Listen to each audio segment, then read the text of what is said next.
Hey my people, welcome to my channel, or welcome back to my channel.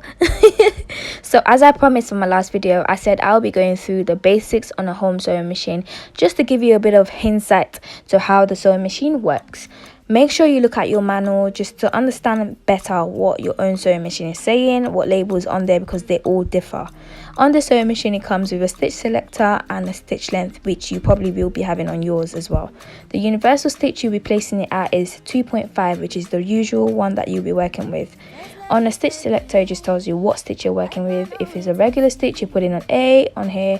If it's a loose stitch, you put it on B. If it's a zigzag stitch, you put it on C, and it goes on. Just play around with your sewing machine.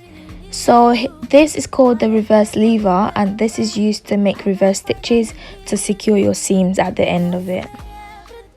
So right here we have the spool pin or spool holder, and this is used to hold the thread and also controls the direction of the thread as it goes through the sewing machine. So on the side of the sewing machine we have the hand wheel, and this is operated manually. This is used to slowly raise the needle on the machine. As you can see, it moves the needle up and down. This gives you a total control, also provides you with a better control of the fabric that is underneath the needle. As indicated, this is where you put your thread to thread your sewing machine, and in here you have the take up lever, which regulates the tension of the thread at the optimum level. So this little man right here is actually called your bobbin winder, and this is used to wind your bobbin. As you can see, I've placed a bobbin on there to show you what it looks like. This is a bobbin, and this carries the bottom thread of the sewing machine, and in order to thread a bobbin you would have to put it on a bobbin winder, as I mentioned earlier on. The bobbin has to be placed in a bobbin case, which is found underneath the needle plate at the bottom of the sewing machine. I sing for you, my baby. So I am just going to be demonstrating quickly how to reel a bobbin.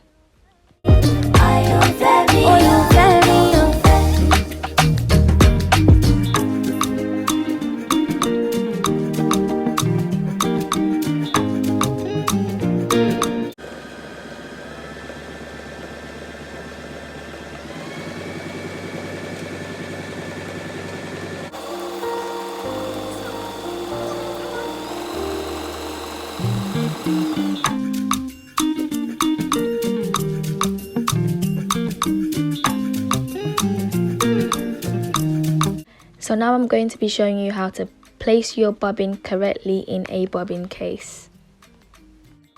Passing the bobbin through the bobbin case correctly is very important, because this will determine the kind of stitch that you will be getting. If you do it the wrong way, you would definitely not be getting the right stitch, and you will just basically have a headache.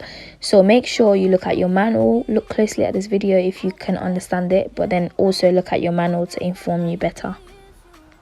You know, say every day I pray for you. Oh, in my heart today. On the right side of your machine, you will have the power cord and the power switch. The power cord is to connect the sewing machine to electricity, and the power switch is to turn off and on the sewing machine. So to help you understand what I was talking about earlier on, I will just be threading the sewing machine for you guys to see. Doing this correctly is very important, so make sure you look and refer back to your manual to give you more instructions and a clearer instructions and direction on how to thread your machine. Oh, baby, oh, you are my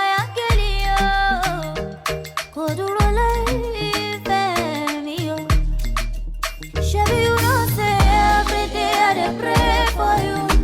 Oh, in my heart, oh, there's a permanent place for you. That's why my heart is a beat like do, cause now you are true, so I don't fair.